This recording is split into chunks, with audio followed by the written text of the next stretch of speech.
Life is not a problem to be solved, but a reality to be experienced. Søren Kierkegaard. Our existence is not an accident. It is a test, a learning ground for the soul. Since the beginning, humanity has asked itself, what is the true purpose of being here? Why are we born? Why do we go through so many trials? These are not mere philosophical questions, but the heart of our existential journey. Duality permeates our experience. Light and shadow, joy and pain, life and death. They are not opposites, but complementary facets of the same reality. The ego, our temporary identity, often blinds us to this fundamental truth. How many times have you found yourself looking for answers outside, when in fact they were always inside? This incessant search for meaning is an intrinsic part of the human condition. From ancient civilizations to the present day, philosophers, mystics, and thinkers have focused on these fundamental questions. Plato, in his allegory of the cave, already invited us to question the nature of reality and our perception of it. Aren't we all, in a way, trapped in caves of our own creation, observing shadows and confusing them with reality? The human test, in essence, is an invitation to transcend these perceptual limitations. Every challenge we face, every obstacle we overcome, is an opportunity to expand our consciousness and more deeply understand the nature of existence. Consider, for a moment, the everyday situations that challenge us. The chaotic traffic that tests our patience, the difficult coworker that makes us irritated, the loss of a loved one that plunges us into grief. Each of these experiences, no matter how mundane or painful they may seem, carries within it a seed of transformation. When we find ourselves stuck in traffic, for example, our immediate tendency is to react with frustration. But what if, instead, we use this moment as an opportunity to practice presence? By observing our breathing, noticing the thoughts that arise and pass by, we can transform a moment of apparent waste of time into a powerful meditative practice. The difficult coworker, in turn, can be seen as a mirror, reflecting aspects of ourselves that still need to be worked on. Perhaps his arrogance bothers us so much because it touches on our own insecurity. By recognizing this, we can use the interaction as an opportunity for personal growth, practicing compassion and understanding, not only with others, but with ourselves. What about the loss? Grief, in its deep pain, confronts us with the impermanence of life. It is an invitation to reflect on what really matters, on the transitory nature of our physical existence. How can we honor those who have passed by living more fully? How can we transform the pain of loss into a celebration of life? These reflections lead us to a crucial point. The search for purpose is, in essence, a journey of self-knowledge. It's not about finding a definitive answer, but about delving deeper and deeper into the layers of being. It is a continuous process of peeling off, of removing the masks we use to protect ourselves from the world and ourselves. German philosopher Martin Heidegger spoke about the concept of Dasein, being there, emphasizing our existence as a continuous process of becoming. We are not static beings, defined by labels or social roles, but entities in constant evolution, always in relationship with the world around us. This understanding frees us from the bonds of determinism and opens us to the infinite possibilities of being. Every choice we make, every thought we entertain, every action we take is an affirmation of who we are becoming. This is where the true power of the human test lies, in our ability to shape our reality through expanded consciousness. But why are we so afraid of suffering, when it is often what leads to our greatest growth? This question takes us to the heart of our resistance to the human test. Culturally conditioned to seek pleasure and avoid pain, we often shy away from experiences that have the potential to transform us more deeply. Psychoanalyst Carl Jung talked about the need to integrate our shadow, those aspects of ourselves that we repress or deny. It is in the confrontation with our shadow that we find the greatest opportunities for growth. When we embrace our imperfections, our weaknesses, our undesirable parts, we become truly whole. Consider, for example, someone struggling with addiction. The initial tendency maybe one of denial, of trying to suppress the unwanted behavior through willpower. But it is only when a person fully accepts their vulnerability, when they embrace the part of themselves that seeks escape or comfort from addiction, that true healing can begin. This process of acceptance and integration is painful. It requires us to face truths about ourselves that we would rather ignore. But it is precisely in this pain, in this discomfort, that the potential for profound transformation lies. The human test, therefore, is not about achieving perfection, but about embracing our imperfection as a path of evolution. Every choice, every action, every thought is an opportunity to expand consciousness. Have you ever wondered why certain situations repeat themselves in your life? These are the tests that your soul chose to evolve. These repetitions, which psychoanalyst Freud called repetition compulsion, are not cosmic punishments, but invitations to look deeper into unconscious patterns that govern our lives. Perhaps you repeatedly find yourself in relationships that drain your energy. This can be an invitation to examine your beliefs about love and self-worth. Or maybe you constantly sabotage yourself in professional situations. This can be a call to confront deep-seated fears of success or failure. Every repeating pattern in our lives is like a knot in the fabric of our existence. As we gently tug at this thread, with curiosity and compassion, we begin to untangle complexities that may have roots in childhood experiences, ancestral trauma, or even, for those inclined to a more spiritual outlook, past lives. Philosopher Friedrich Nietzsche proposed the concept of eternal recurrence, the idea that we would live the same life over and over again for all eternity. He asked, would you live your life differently if you knew that each moment would repeat itself infinitely? This reflection invites us to a profound reassessment of our choices and actions. To consciously navigate this human test, to untangle these existential knots, we need tools. This is where practices like meditation, self-observation, and contemplation come in. These are not mere relaxation techniques or mental exercises. They are portals to deeper dimensions of being. Meditation, at its core, is an act of radical presence. When we sit quietly, observing the flow of our breath and the movement of our thoughts, we create space between stimulus and response. In this space lies our power of conscious choice. Meditating is not just an act of relaxation. Ask yourself, what is really behind every thought that pops into your mind during meditation? What does it say about your deepest truth? Every thought is like a bubble rising to the surface of a deep lake. What's at the bottom of this lake? By observing your thoughts without judgment, you begin to notice patterns. You may notice a constant tendency towards self-criticism, or perhaps you notice that your mind often projects into the future, anxious about things that haven't happened yet. These thought patterns shape your experience of reality. By recognizing them, you gain the power to question them and, eventually, transform them. The practice of meditation teaches us that we are not our thoughts. We are the consciousness that observes thoughts. This realization is profoundly liberating. It allows us to disidentify from limiting narratives that we carry about ourselves and the world. Consider for a moment how many of your beliefs about yourself and life you have actually consciously chosen. How many were inherited from your family, culture, or society? Meditation offers us the opportunity to examine these beliefs, to question their validity, and if necessary, to choose new perspectives that are more aligned with who we really are. Self-observation, in turn, is the practice of taking this meditative awareness into our everyday lives. It is an invitation to live in a state of witness, observing our reactions, emotions, and behaviors as they arise. When we practice constant self-observation, we begin to notice the ego in action. We see how he constantly seeks external validation, how he reacts defensively to criticism, how he clings to fixed identities. This observation allows us to witness the ego in action, revealing patterns and conditioning that keep us trapped in cycles of suffering.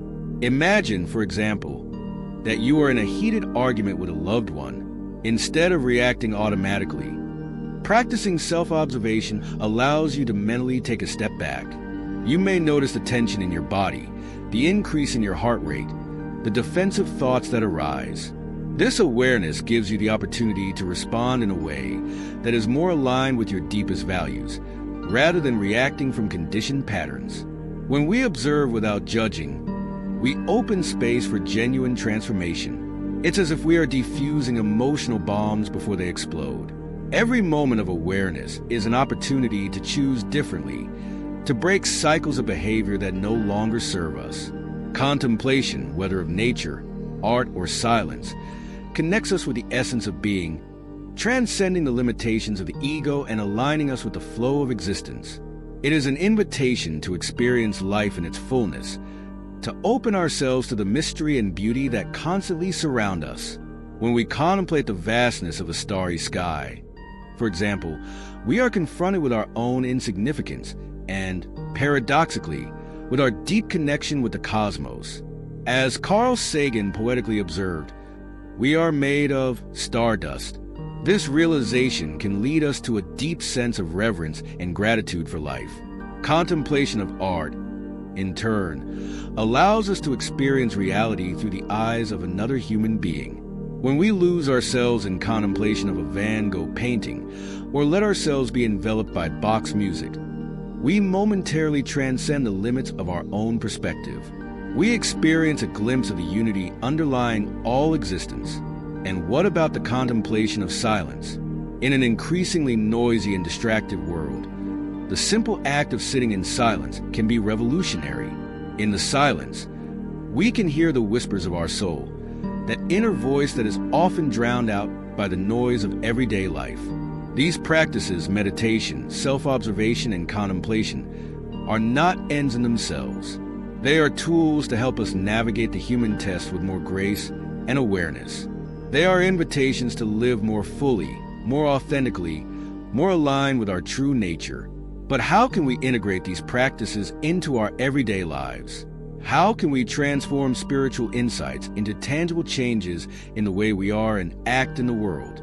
A practical approach is to create daily rituals that incorporate elements of these practices. For example, you might start each day with 5 minutes of silent meditation, followed by a brief contemplation of your intentions for the day. During the day, you can set reminders, perhaps using technology to your advantage, with alarms on your cell phone, to pause and practice self-observation for a few moments. Another powerful practice is reflective journaling. Taking a few minutes each night to reflect on your day, noticing patterns, challenges, and insights, can be a powerful way to cultivate self-awareness and promote personal growth. Ask yourself, what did I learn today? How did I react to the challenges I faced? What patterns did I notice in my thoughts and behaviors? Practicing gratitude can also be transformative. Each night before you go to sleep, you can list 3 things you are grateful for. This simple practice can profoundly change your perspective, helping you focus on what is good and abundant in your life, rather than fixating on lack and negativity. Another powerful tool is the conscious use of language. Pay attention to the words you use, both in your self-talk and in your interactions with others. Our words shape our reality. By consciously choosing life-affirming language that expresses gratitude and possibility, you begin to reprogram your subconscious mind. The practice of forgiveness, both of oneself and others, is another crucial aspect of the human test. Resentment and guilt are weights that prevent us from moving forward on our evolutionary journey.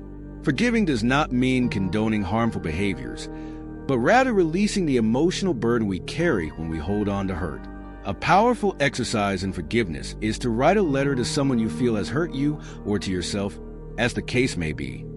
Express your feelings fully, without censorship. Then, burn the letter as a symbolic act of liberation. This ritual can be deeply cathartic and liberating. Selfless service, or karma yoga, as it is known in Indian tradition, is another practice that can help us transcend the limitations of the ego. When we dedicate ourselves to serving others without expecting anything in return, we experience an expansion of consciousness. We connect with our shared humanity and the unity that underlies all existence. This can be as simple as helping an elderly neighbor with their shopping, volunteering at a local organization, or simply practicing random acts of kindness in your everyday life. Each act of service is an affirmation of our interconnectedness, an opportunity to transcend the illusions of separation that the ego creates. As we move forward on our journey of self-discovery and growth, it is important to remember that the path is not linear. There will be moments of clarity and enlightenment, followed by periods of confusion and doubt. This is the natural rhythm of spiritual growth, what mystics call the dark night of the soul. During these challenging times, it's crucial to practice self-compassion. Treat yourself with the same kindness and understanding that you would offer to a dear friend going through difficulties. Remember, you are not alone on this journey. All of humanity is, in one way or another, engaged in the same existential test. A powerful practice during difficult times is what Buddhists call Tonglen. This meditation involves breathing in suffering, your own and that of others, and breathing out compassion and healing. It's a profound way to cultivate empathy and connection, reminding us of our shared humanity. Another crucial aspect of human testing is the cultivation of authentic and meaningful relationships. In an era of unprecedented digital connectivity, many of us experience a profound sense of disconnection and loneliness.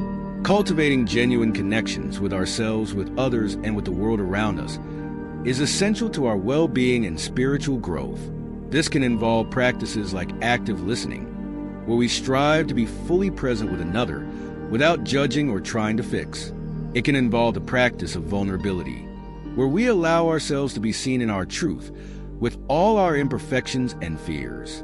It may involve practicing Socratic dialogue, where we engage in deep, meaningful conversations, questioning our assumptions and expanding our perspectives.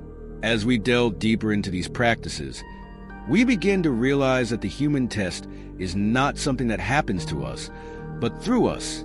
We are not mere victims of circumstances, but active co-creators of our reality. Psychologist and philosopher William James once said, "The greatest discovery of my generation is that human beings can alter their lives by altering their mental attitudes." This understanding is at the heart of human testing. We can't always control what happens to us, but we always have the power to choose how we respond. This is the true freedom that human testing offers us, the freedom to choose our response in each moment. Viktor Frankl, Holocaust survivor and founder of logotherapy, said it beautifully. Between stimulus and response, there is a space. In that space lies our power to choose our response. In our response lies our growth and our freedom. As we cultivate this inner freedom, we begin to realize that each moment is an opportunity to awaken, to consciously choose, to align more fully with our true nature.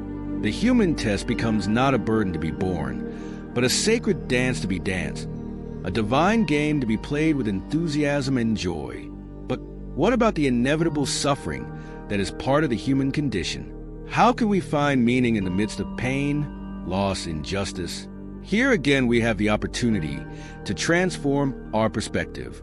Philosopher Nietzsche challenged us to love our destiny, a concept he called amor fati.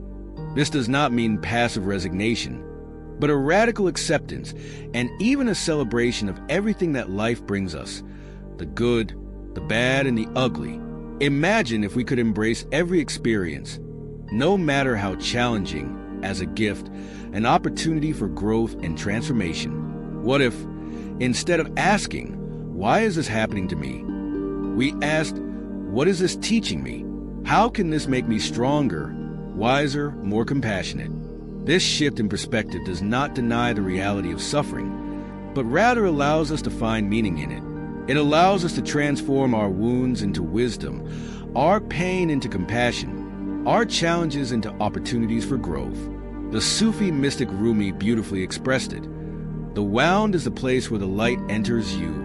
Our most painful experiences, when embraced with awareness and courage, can become portals to deeper understanding, a richer connection with others, and a fuller expression of who we truly are. As we progress on our journey, we begin to realize that the true purpose of the human test is not to reach some final state of perfection or enlightenment. It is awakening to the fullness of who we already are, here and now. It is recognizing our divine nature, our intrinsic connection to all life. Christian mystic Meister Eckhart said, "The eye with which I see God is the same eye with which God sees me." This deep understanding of the unity underlying all existence is the heart of all spiritual traditions. It is the recognition that we are not separate from the divine, but are unique expressions of it. The human test, then, is an invitation to live from this recognition, to allow our inner light to shine fully, to be channels through which the love, compassion, and creativity of the universe can flow freely. This does not mean that we become perfect or that we never face challenges again. It means we learn to dance with life in all its manifestations, to find grace even in the midst of the storms, to remain centered in our essential truth even when the world around us seems chaotic. As we integrate these understandings into our daily lives, we begin to notice subtle but profound changes. Perhaps we find ourselves responding with more patience and compassion in situations that once irritated us. We may notice a growing sense of inner peace, regardless of external circumstances. Perhaps we will begin to see beauty and meaning in places where we previously only saw the mundane. These are the true measures of our progress in the human test. Not external achievements or extraordinary mystical states, but the ability to live with more presence, love, and wisdom in our everyday lives. Remember, every small act of awareness, every loving choice, every moment of full presence is a victory. It is a step towards a higher way of being, not just for ourselves, but for all humanity. For as we transform individually, we contribute to the collective transformation of human consciousness. Each of us is like a cell in the body of humanity. As we heal and evolve, we contribute to the healing and evolution of the whole. Kierkegaard was right. Our life is a reality to be experienced. But how do you choose to experience it? What parts of your soul have you yet to explore? What part of the human test do you still resist accepting? These are not questions to be answered intellectually, but invitations to continued exploration, an endless journey of self-discovery and self-realization. If you want to explore the depths of being and awaken to your true purpose, continue this journey. Question, reflect, delve into the shadows and light of your own being. Practice presence, cultivate compassion. Embrace each experience as an opportunity for growth. Remember, you are not alone on this journey. Every human being who has ever lived, who lives now, and who will ever live as your companion in this great existential test. We are all connected, all part of the same cosmic dance.